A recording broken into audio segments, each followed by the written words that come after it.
Students and educators, are you curious about how to use ChatGPT to study for final exams, which I know are right around the corner? If so, that's exactly what we're going to look at today, so let's dig in.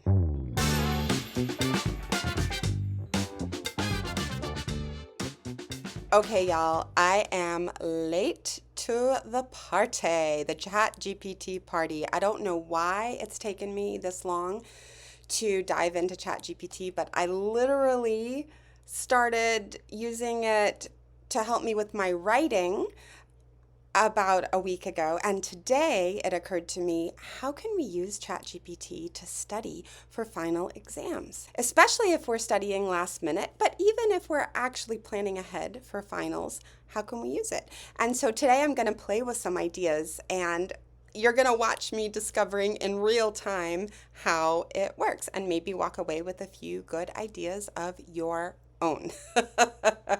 So first things first, I want to remind you about the study cycle. Now, if you have not been following me for very long or have just found this video for the first time, the study cycle is my consolidation of all of the complex brain theory around how people learn into 3 simple steps. You can find out more about it at a link that's all about the study cycle that we've put in the description below. For today, though, what I want you to know is that we're focusing on step number 2 here, which is the process of quizzing yourself to see what you know or don't know, a practice that is called retrieval practice by the cognitive and neuroscientists. And I love you knowing the official names, but if that's too complicated, retrieval practice, just know it's the act of quizzing yourself to see, do you know it, check mark, or do you not know it, X. And what I want to focus on today for ChatGPT is how we can practice retrieval, how we can quiz ourselves using ChatGPT. Now, normally, I advocate in my anti-boring approach to powerful studying, I advocate that you create quizzable study tools for yourself throughout the entire semester. And I still believe that's the best retrieval practice method. But if it's last minute, finals are right around the corner, if not this week, and you just need to find out like how prepared are you or aren't you, this might be a really good way to do it. So let's practice right now, shall we? First, let's look at a study guide that is a real study guide that was given to one of my academic coaching clients in their English final. So here you can see that they were wanting to test their students on all the different literary devices to make sure that they know them. So if that's what your teacher wants you to do, here's how you can find out which literary devices you do and don't know. I'm going to highlight the entire list here. There we go. I'm going to copy it. And then I'm going to move on over to ChatGPT. And I'm going to say, make a multiple choice test with these words, but no answers. Okay? And I'm going to paste the words right there and hit return. And let's see what ChatGPT does. Okay, very cool. So they have given us 5 different multiple choice answers. And so here's what I'm not doing right now is I'm not quality checking it to see if it truly knew the definitions of these words. I'm guessing, however, it does, because there are many things teachers test you on that's just common knowledge at this point, especially if you're in middle or high school. And so I'm guessing this is accurate. But now I'm also noticing that the iPad doesn't look as good at the iPad app as using ChatGPT on the computer browser. So that's just an interesting thing to notice. But now we've got 5 questions. So if I were you, what I would do is get out a sheet of paper and I would quickly write down the answers. So like this number 1 here. What literary device involves the use of exaggerated statements or claims not meant to be taken literally? So I would test myself, and I think that is probably C, hyperbole. So I'm going to write that down on a sheet of paper, and then I'm going to quiz myself on the rest. And then I'm going to type, let's see if this works, show me the answers, return. Oh wait, no, there we go. There we go. Here are the answers. And did I get number 1 correct? Hyperbole. Yes, that's awesome. Now I am a little confused about why they only gave me 5 questions when I put more than 5 into ChatGPT. So let me try a different prompt to see if we can get a multiple choice answer for each of these. Okay, let's try the prompt quiz me instead of make a multiple choice test. So quiz me on these terms. Paste, hit return. Aha, so it still only gave me 5 questions. Oh, and then it says, feel free to answer, and we can go through the rest of the terms. Okay. All right. So I think I want to play around with some different prompts for you all, but here are a few things that I want you to have noticed from what we just did on ChatGPT. Please notice that I actually asked it to not show me the answers right away. Why did I do that? I did that because we are practicing retrieval, which means we can't look at the answers. We can't even accidentally see the answers. We have to literally put in the effort to close our eyes and try and think of the correct answer without seeing any clues. That's what real retrieval practice is. A lot of students fall prey to what's called the illusion of knowing, which is like we feel like we know it because we just saw the answer. So we're like, yeah, I know it. But under difficult, stressful circumstances, we may not know it well enough to pull it out of our brain when we need to. And that's why it's really important to make sure that ChatGPT withholds the answers until you are ready for them. Okay, let's try a different technique for ChatGPT and retrieval practice. Let's pretend now that it's a history class that we are working on, and let's pretend that our study guide tells us that we need to know about the topic of progressivism. This is U.S. history. So how about we ask me short answer questions about progressivism, and then we hit go. All right, so define progressivism in the context of American history. That was the first one. Let's try this now. Let's even see if I remember what progressivism is. So progressivism is a movement about good and bad. So that's a really not good answer there. But let's see if ChatGPT catches that.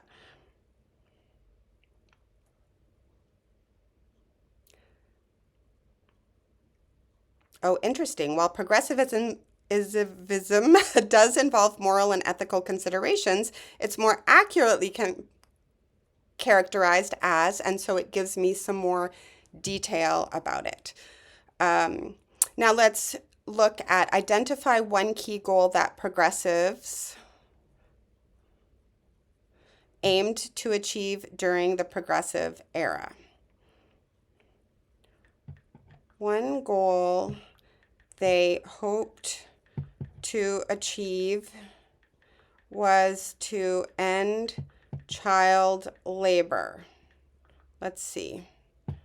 Absolutely correct. Okay, and then it gives me some more information about child labor. Okay, Here are some things I like and I don't like about what just happened on ChatGPT. What I like is that it did provide an opportunity for me to test myself to see what I knew and I didn't know.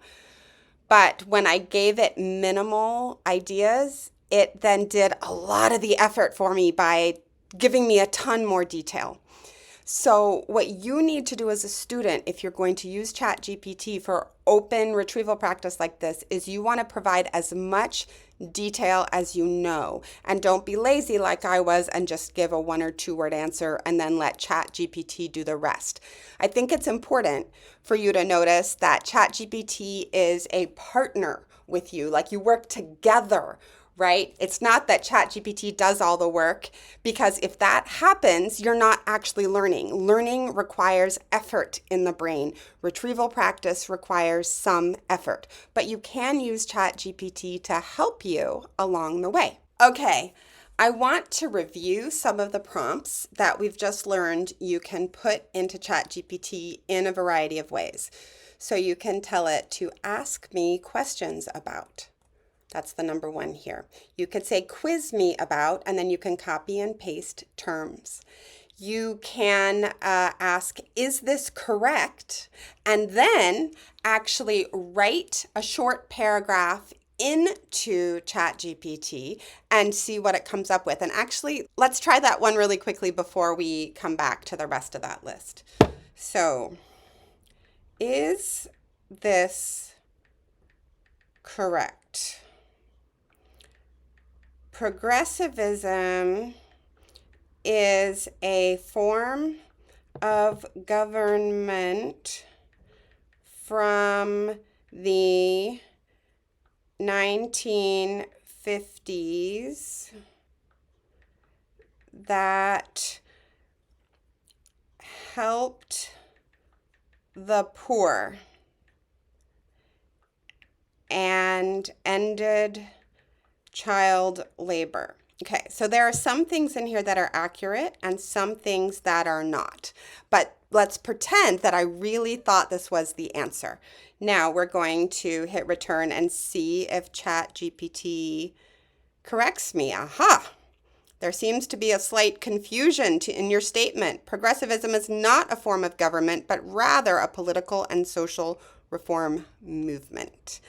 Et cetera, et cetera. So really good. So that's another way you can practice retrieval is you can look at your study guide, answer the questions best as possible by typing into ChatGPT and ask ChatGPT to test you to see if you were right or wrong. Okay. Now, you also can tell ChatGPT that you want it to ask you short answer questions or you want it to ask you multiple choice questions. Now, how do you know which one to ask?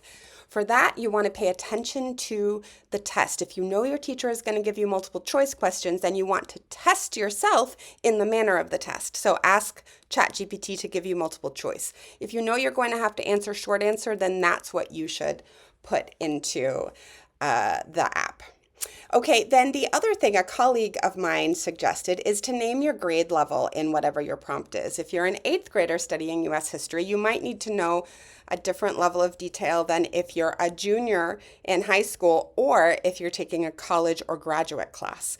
So you might want to play around with naming it, having it be more complicated or less complicated and seeing if you can identify the answers. And in fact, it's also a great brain trick to try and answer more complicated questions, even if you're not ready for them yet, because that requires more effort, right? So you might start by asking it to ask you, like if let's just say you're an 8th grader, you might ask it to give you high school level or 11th grade level questions. And then if you try and answer those, but then ask it to simplify. I'm not going to try that right now because this video is already so long, but give it a try. And also, please post below if you have other ways that you have used ChatGPT to practice retrieval. Let's start learning from each other because I'm still learning right now too, right? Educators, Before you stop watching, I want to give you a great question you can ask your one-to-one student clients if you're a tutor or an academic coach and you're working one-to-one, or classroom teachers or small group teachers. You can ask this question as well. So your script is asking, would you be open to learning some ways to use ChatGPT for good and not for evil? I say this because there are lots of different ways, right, that we can feel like we're studying using ChatGPT by asking it questions and reading the answers, but we might not actually be learning, right? That's the difference between just randomly putting in questions and reading the answers versus making yourself practice retrieval and testing yourself to see what you know and don't know. But the reason I'm wanting you to ask the would you be open to question is because students will pay more attention and be more engaged if they have opted in to the discussion. Now, classroom teachers, sometimes you don't have time to fully like if they say no, you're still going to move forward with this, with this discussion, perhaps. So you can just say, everybody, I want you to hold up your hands and tell me on a scale of 1 to 5, how open are you to learning about how to use ChatGPT for good and not evil? And then students can name where they are in their openness. You're still going to discuss it, but this way you at least know and can acknowledge, oh, wow, there are a lot of ones in the room. So I get that you're not really interested, but let's do this, and then let's see if there was an important takeaway for you afterwards. Now, if you're doing one-to-one coaching or tutoring, you can ask this, and then if they say, no, I'm not really open to learning that right now, then you can ask them more questions about that, or you can also honor and then say, what else would you like to learn about instead? So either way, it's important to practice consent. And if you want to learn more about my process for coaches, tutors, and teachers to practice asking students for more consent in all your conversations, you can go to gretchenwegner.com/secret. And that's where you can download a free report where I actually teach you something that I call the consent burger. So go grab that if you think that would be helpful. Comment below if you've got more ideas about retrieval practice. And while you're at it, like and subscribe, right? So that I can know that you want more content just like this. Have a good final exams, everyone. Bye.